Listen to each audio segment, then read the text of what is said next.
ಕೋಟಿ ಕೋಟಿ ಹಣವನ್ನ ಖರ್ಚು ಮಾಡಿ ಬೆಂಗಳೂರಿನ ಹಲವು ಕಡೆ ವೈಟ್ ಟ್ಯಾಪಿಂಗ್ ರಸ್ತೆಗಳನ್ನ ನಿರ್ಮಾಣ ಮಾಡಿದ್ದಾರೆ. ಹಾಗಾದ್ರೆ ಇದನ್ನ ಯಾರ ಅನುಮತಿಯೂ ಇಲ್ಲದೆ, ಯಾವುದೇ ಕಾರಣವೂ ಇಲ್ಲದೆ ಯಾವಾಗ ಬೇಕಾವಾಗ ಅಗಿಬೋದ ಈ ವೈಟ್ ಟ್ಯಾಪಿಂಗ್ ರಸ್ತೆಗಳನ್ನ ಯಾಕೆ ಈ ಪ್ರಶ್ನೆ ಮಾಡ್ತಾ ಇದ್ದೀವಿ ಅಂದ್ರೆ ಉತ್ತರ ಇಲ್ಲಿದೆ ಕೇಳಿ. ಕೋಟಿ ಕೋಟಿ ವೆಚ್ಚದ ವೈಟ್ ಟ್ಯಾಪಿಂಗ್ ರಸ್ತೆಯಲ್ಲಿ ಗುಂಡಿ ಬಿದ್ದ ಸ್ಥಳ ನೋಡಿ ಬಿಬಿಎಂಪಿ ಅಧಿಕಾರಿಗಳೇ ಶಾಕ್. ಪಬ್ಲಿಕ್ ಪ್ರಶ್ನೆಗೆ ಉತ್ತರಿಸಲಾಗದೆ ಬಿಬಿಎಂಪಿ ಅಧಿಕಾರಿ ಕಕ್ಕಾಬಿಕ್ಕಿ. ಈ ಸ್ಟೋರಿ ನೋಡಿದ್ರೆ ನಿಮ್ಗೂ ಕೂಡ ಅಚ್ಚರಿ ಆಗಬಹುದು. ನಗರದ ಮುಖ್ಯ ರಸ್ತೆಯಲ್ಲಿ ನಿಗೂಢ ಗುಂಡಿಯೊಂದು ಪ್ರತ್ಯಕ್ಷ ಆಗಿದೆ. ಈ ಗುಂಡಿ ಹೇಗೆ ನಿರ್ಮಾಣ ಆಯ್ತು, ಗುಂಡಿ ತೋಡಿದವರು ಯಾರು ಅನ್ನೋ ಗೊಂದಲ ಕಾಡ್ತಾ ಇದೆ. ಬಿಬಿಎಂಪಿ ಅಧಿಕಾರಿಗಳು ಕೂಡ ಶಾಕ್ ಆಗಿದ್ದು ಗುಂಡಿ ನಿರ್ಮಾಣ ಆಗಿರೋದೇ ನಮಗೆ ಅರಿವಿಲ್ಲ ಅಂತ ತಿಳಿಸ್ತಾ ಇದ್ದಾರೆ. ಇನ್ನು ಈ ಪ್ರಕರಣ ಬಿಬಿಎಂಪಿ ಅಧಿಕಾರಿಗಳ ಕಾರ್ಯವೈಖರಿಯನ್ನ ಮತ್ತೆ ಎತ್ತಿ ತೋರಿಸ್ತಾ ಇದೆ. ಬೆಂಗಳೂರಿನ ಕೆಲ ಇಲಾಖೆಗಳ ನಿರ್ಲಕ್ಷ್ಯ, ಅದರಲ್ಲೂ ಮುಖ್ಯವಾಗಿ ಬಿಬಿಎಂಪಿಯ ನಿರ್ಲಕ್ಷ್ಯ ಅಂದರೆ ತಪ್ಪಾಗಲಿಕ್ಕಿಲ್ಲ.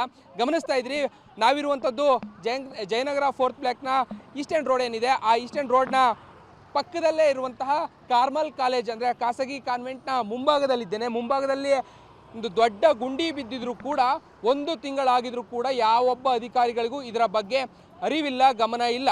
ಕಾರಣ ಕೇಳಿದಂಥ ಅಧಿಕಾರಿ ಯಾವುದೇ ಇಲಾಖೆಯವ್ರನ್ನ ಕೇಳಿದ್ರು ಮತ್ತೊಂದು ಇಲಾಖೆಗಳ ಮೇಲೆ ಅವರು ಈ ಒಂದು ಗುಂಡಿ ನಾವು ತೆಗೆದಿರೋದಲ್ಲ ಅನ್ನುವಂಥ ಮಾತುಗಳನ್ನ ಹೇಳುವಂಥ ಮುಖಾಂತರವಾಗಿ ತಪ್ಪಿಸ್ಕೊಳ್ಳುವಂಥ ಕೆಲಸವನ್ನು ಮಾಡ್ತಾ ಇದ್ದಾರೆ. ಸ್ಥಳಕ್ಕೆ ಈಗಾಗಲೇ ಸಂಬಂಧಪಟ್ಟಂಥ ಬಿಬಿಎಂಪಿ ಅಧಿಕಾರಿಗಳು ಬಂದಿದ್ರು ಕೂಡ ಅವ್ರಿಗೂ ಕೂಡ ಇದರ ಸ್ಪಷ್ಟವಾದಂಥ ಮಾಹಿತಿ ಇಲ್ಲ. ಯಾರು ಯಾವಾಗ ಗುಂಡಿಯನ್ನು ತೆಗೆದಿದ್ದಾರೆ ಎನ್ನುವಂಥ ಸ್ಪಷ್ಟ ಮಾಹಿತಿ ಇಲ್ಲದೆ ಇರುವಂಥ ಕಾರಣಕ್ಕಾಗಿ ಸದ್ಯ ಅವರೂ ಕೂಡ ಪರದಾಟವನ್ನು ಮಾಡುವಂಥ ಪರಿಸ್ಥಿತಿ ಇದೆ. ಬೆಂಗಳೂರಲ್ಲಿ ನಿಗೂಢ ಗುಂಡಿ ಎಲ್ಲಿಂದ ಬಂತು ಅನ್ನುವಂಥ ಹುಡುಕಾಟವನ್ನು ಅಧಿಕಾರಿಗಳು ಕೂಡ ಮಾಡ್ತಾ ಇದ್ದಾರೆ. ಗಮನಿಸ್ತಾ ಇದ್ರಿ, ಬಲಭಾಗದಲ್ಲಿ ಇಲ್ಲಿನ ವಾರ್ಡ್ ಇಂಜಿನಿಯರ್ ಕೂಡ ಸ್ಥಳಕ್ಕೆ ಬಂದಿದ್ದಾರೆ, ಸಂತೋಷ್ ಅಂತ ಹೇಳಿ. ಅವ್ರಿಗೂ ಕೂಡ ಇದರ ಮಾಹಿತಿ ಗೊತ್ತಾಗಿದೆ. ಅಷ್ಟು ಆಗಿಂದಲೂ ಕೂಡ ಅಂದರೆ ಗುಂಡಿ ಬಿದ್ದಿರುವ ಬಗ್ಗೆ ಮಾಹಿತಿಯನ್ನು ಪಬ್ಲಿಕ್ ಟಿವಿ ನೀಡಿದ ಸಂದರ್ಭದಿಂದಲೂ ಕೂಡ ಗುಂಡಿ ಹೇಗೆ ಬಂತು ಅನ್ನುವಂಥ ಚಿಂತೆಯಲ್ಲಿ ಅವರು ಕೂಡ ಇದ್ದಾರೆ. ಹಾಗಿದ್ರೆ ಈ ನಿಗೂಢ ಗುಂಡಿ ಬಂದಿದ್ದಾದರೂ ಹೇಗೆ? ಬೆಂಗಳೂರಿನ ರಸ್ತೆಗಳನ್ನು ಯಾರು ಬೇಕಾದರೂ ಆಗಿಬೋದಾ? ಪ್ರಮುಖವಾಗಿ ವೈಟ್ ಟ್ಯಾಪಿಂಗ್ ರಸ್ತೆ ನೂರಾರು ಕೋಟಿಯನ್ನು ಇನ್ವೆಸ್ಟ್ಮೆಂಟ್ ಮಾಡಿ ರಸ್ತೆಗಳನ್ನು ಮಾಡಿರ್ತಾರೆ. ಆಗಿದ್ರೂ ಕೂಡ ಈ ಗುಂಡಿಗಳನ್ನು ಈ ರಸ್ತೆಯಲ್ಲಿ ನೇರವಾಗಿ ಯಾರು ಬೇಕಾದರೂ ಬಂದು ಗುಂಡಿಯನ್ನು ತೆಗಿಬೋದಾ? ಹಾಗಿದ್ರೆ ಬೆಂಗಳೂರಿನ ವೈಟ್ ಟ್ಯಾಪಿಂಗ್ ರಸ್ತೆ ಸೇರಿದಂತೆ ಯಾವುದೇ ರಸ್ತೆಗಳನ್ನು ಯಾರು ಬೇಕಿದ್ರೂ ಅಗಿಬೋದಾ? ಅದಕ್ಕೆ ಯಾವ ಅಧಿಕಾರಿಗಳಿಂದ ನಾವು ಪರ್ಮಿಷನನ್ನು ತೆಗಿಬೋದಾ ಅನ್ನುವಂಥ ಪ್ರಶ್ನೆಗಳು ಸಾಮಾನ್ಯವಾಗಿರುತ್ತೆ.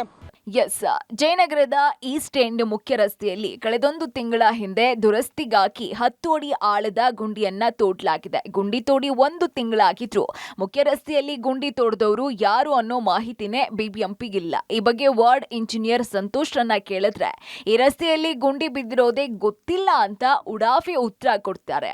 ಸರ್, ಇದು ಮೋಸ್ಟ್ಲಿ ಬೆಸ್ಕಾಂ ಅವರು ಏನೋ ಲೈನ್ ಮಾಡಿ ಮಾಡಕ್ಕೆ ರಗ್ದಿದ್ದಾರೆ. ಅವರು ಫಾಲ್ಟ್ ಇದೆ ಅಂದ್ಬಿಟ್ಟು ಅರ್ಜೆಂಟಾಗಿ ಒಂದೊಂದ್ಸರಿ ಅವರೇ ತೆಗಿತಾರೆ. ಸರ್, ಫಾಲ್ಟ್ ಆಗುತ್ತೆ, ನಮಗೆ ಕರೆಂಟ್ ಸಪ್ಲೈ ಮಾಡೋಕ್ಕಾಗೋದಿಲ್ಲ ಅಂದ್ಬಿಟ್ಟು ಅವರು ಇದು ಮಾಡ್ತಾರೆ. ಇಲ್ಲ, 1 ತಿಂಗಳಿಂದ ಆಗಿರೋ ಡೌಟು. ನಾನು ಅವ್ರು ಬೆಸ್ಕಾಂ ಅವ್ರಿಗೆ ನಾನು ಮಾತಾಡ್ತಾ ಇದ್ದರೆ ಅವರೇ ರೆಸ್ಟೋರೇಷನ್ ಮಾಡ್ಬೇಕು ಸರ್.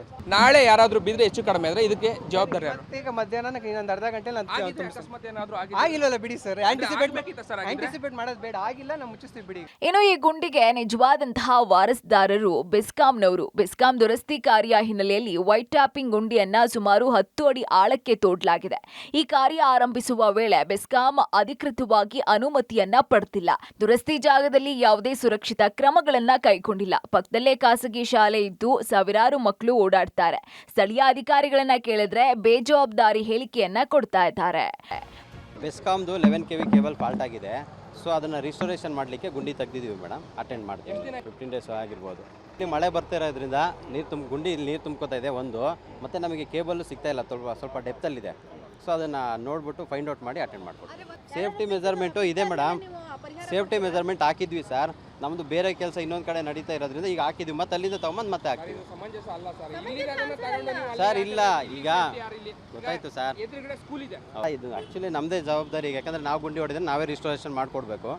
ಆದಷ್ಟು ಬೇಗ ಮಾಡ್ಕೊಡ್ತೀವಿ. ಒಟ್ಟಾರೆ ಬಿಬಿಎಂಪಿ ಮತ್ತು ಬೆಸ್ಕಾಂ ಎಷ್ಟರ ಮಟ್ಟಿಗೆ ನಿರ್ಲಕ್ಷ್ಯ ಹೊಂದಿದೆ ಅನ್ನೋದಕ್ಕೆ ಇದಕ್ಕಿಂತ ಮತ್ತೊಂದು ಎಕ್ಸಾಂಪಲ್ ಬೇಕಾಗಿಲ್ಲ.